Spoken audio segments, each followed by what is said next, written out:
আমাদের বাংলা একটা কথা বলে, যা করে আল্লাহ। নিজের কোনো রোল প্লে নাই, নিজের কোনো প্রিকশন নাই, কোনো প্ল্যানিং নাই, কোনো পলিসি নাই, কোনো স্ট্র্যাটেজি নাই, বলে আল্লাহর উপর ভরসা করলাম, যা করে আল্লাহ। এরকম বলে না? এই যে যা করে আল্লাহ বলে যে তাওয়াক্কুল করলেন, এটা বিষ্ণু ইসা ইসলামের শিখানো পন্থায় তাওয়াক্কুল হয়েছে? কথা বলেন, হয়েছে? বিষ্ণু ইসা ইসলাম তো অপারগতা, দারিদ্রতা, অলসতা, অকর্মণ্যতা থেকে আল্লাহর কাছে পানাহ চেয়েছেন। তা আপনি এটা কি তাওয়াক্কুল করলেন? এটা তাওয়াক্কুল হয়নি। তাওয়াক্কুলের একটা সুন্দর পিকচার আমি আপনাদের সামনে এখন উপস্থাপন করব, আপনারা যদি একটু মনোযোগী হন। মনোযোগ আছে তো সবার? তাওয়াক্কুল কিভাবে করতে হয় আমরা একটু বিষ্ণু ইসা ইসলামের বায়োগ্রাফি থেকে দেখি। রাসূল সাল্লাল্লাহু আলাইহি ইসলামের হিজরতের ঘটনাটা আমি 1 মিনিটে একটু আপনাদেরকে সংক্ষেপে শোনাই, যে তাওয়াক্কুল কিভাবে তিনি করেন। ইসলামে তাওয়াক্কুল হচ্ছে কর্ম শেষে ফলাফলের জন্য আল্লাহর উপর নির্ভর করা। কারণ আমি কাজ করলাম, ফলাফল পজিটিভও হইতে পারে, নেগেটিভও হইতে পারে, ওটা নির্ধারণ করবে কে? ফায়সালা দেয় কে? তাহলে আমরা দেখি যে বিষ্ণু ইসা ইসলাম তিনি কিভাবে তাওয়াক্কুল করেছেন। যেদিন তিনি হিজরত করবেন, রাসূল সাল্লাল্লাহু আলাইহি ওয়াসাল্লামকে অনুমতি দেয়া হলো, সেদিন হিজরতের অনুমতি যে তিনি পেয়েছেন, মাইগ্রেশনের অনুমতি যে তিনি পেয়েছেন, এটা জানানোর জন্য তিনি আবু বকরের ঘরে চলে গেলেন দুপুরবেলা। কখন? প্রশ্নের উত্তর দিতে হবে, কখন? ফি ওয়াক্তি যাহিরা, দুপুরে। রাসূল সাল্লাল্লাহু আলাইহি ওয়াসাল্লাম দুপুরে বেরোতেন না। শুধু রাসূল সাল্লাল্লাহু আলাইহি ওয়াসাল্লামই না, আরবের লোকেরা দুপুরে বের হতো না, কারণ ওইটাকে বলা হতো ওয়াক্তুল কাইলুলা।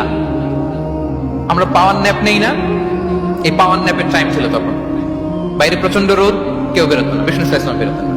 দেখেন বিষ্ণু ইসা ইসলাম ওনার চিরাচরিত অভ্যাসকে, হ্যাবিটকে ব্রেক করে দুপুরে বেরোলেন। বিষ্ণু ইসা ইসলাম কখনো মাস্ক পরতেন না, মানে মুখ ঢেকে চলতেন না, সবসময় মুখ খোলা। ওই দিন তিনি মাস্ক পরে বেরোলেন। মুতাকান্নিআন, খারাজা মুতাকান্নিআন, মানে রুমাল দিয়ে মুখটাকে ঢেকে বেরোলেন, দুপুরবেলা বেরোলেন, মানুষের চোখের সামনে যেন তিনি না পড়েন। দুপুরে বেরোলেন, মুখ ঢেকে বেরোলেন। আবু বকর রাদিয়াল্লাহু তাআলা আনহুর ঘরে যেয়ে বলেন, উযিনা লি বিল খুরুজ। আবু বকর, অনুমতি দেয়া হয়েছে, ঘরে কারা কারা আছে একটা কথা বলবো, সবাইকে বের করে দাও। আখরিজ মান ফিল বাইত। আবু বকর বলেন, ইয়া রাসূলুল্লাহ, ঘরে তো আপনার ফ্যামিলি। আয়েশা রাদিয়াল্লাহু তাআলা আনহার সাথে ততদিনে বিয়ে হয়ে গিয়েছে, কিন্তু সংসার শুরু হয়নি। দে আর পার্ট অফ ইউর ফ্যামিলি, আপনার সংসার, আয়েশা, আসমা।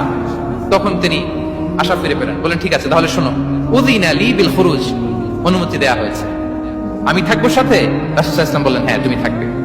ওই দিন রাতে ওনারা বের হলেন। মক্কা থেকে মদিনা একদিকে, উনি বেরোলেন আরেক দিকে। ধরেন মক্কা থেকে মদিনার রাউট হচ্ছে এইদিকে, আমরা তো এদিকেই বেরোবো নাকি? কথা কি বুঝতেছেন? বিষ্ণু বেরোলেন কোন দিকে? এইদিকে। সুবহানাল্লাহ বললেন না? এজন্য আবেগ একটু কন্ট্রোল করতে হবে। আবেগ আর বিবেকের সমন্বয় লাগবে, প্রপার স্ট্র্যাটেজি লাগবে, ওয়েল প্ল্যানিং লাগবে, তাহলেই সেই নেতৃত্ব আবার মুসলিমদের হাতে আল্লাহ ফিরিয়ে দিবে। মক্কা থেকে মদিনা এদিকে, বিষ্ণু বেরোলেন এদিকে। বের হয়ে চলে গেলেন গারে সাউরে, সেখানে তিনি থাকবেন। এগুলো হচ্ছে বিষ্ণু ইসা ইসলামের প্রিকশন। এবার দেখেন আবু বকরের প্রিকশন কি ছিল। আবু বকর রাদিয়াল্লাহু প্ল্যান করলেন, বিষ্ণু যেহেতু 3 দিন এই গারে সাউরে থাকতে চান, রাত্রিবেলা বের হয়ে তো ওনার অবস্থান শুরু করলেন, তাহলে 3 দিন মক্কায় আমাদের ব্যাপারে কি বলে, কে কি বলে, এটা আমাদের জানার দরকার আছে না নাই? ওনার ছোট্ট ছেলে আব্দুল্লাহকে উনি অ্যাসাইন করলেন। Abdullah, now you have a very, খুবই গুরুত্বপূর্ণ একটা দায়িত্ব তোমাকে পালন করতে হবে। কি? তুমি সকালবেলা মক্কার বাজারে যে এই দোকানে যাবা, ওই দোকানে যাবা, ওই দোকানে যাবা, দেখবা যে মক্কার কুরাইশরা কে কি বলে, কারণ তারা তো আমাদেরকে খুঁজবে, তন্ন তন্ন করে খুঁজবে। তারা কে কি বলে, এই তথ্যটা এসে আব্দুল্লাহ তুমি আমাদেরকে দিয়ে দিবে। সুবহানাল্লাহ।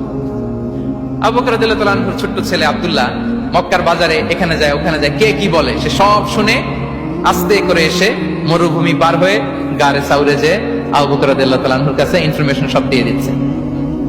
কিন্তু দেখেন, যেই মুহূর্তে আব্দুল্লাহ তথ্য নিয়ে মক্কা থেকে গারে সাউরে আসে, আব্দুল্লাহ যখন হেঁটে হেঁটে আসে, মরুভূমির বালুর মধ্যে তার ফুটপ্রিন্ট পড়ে যায় না? কথা বলেন না কেন? পড়ে যায় না?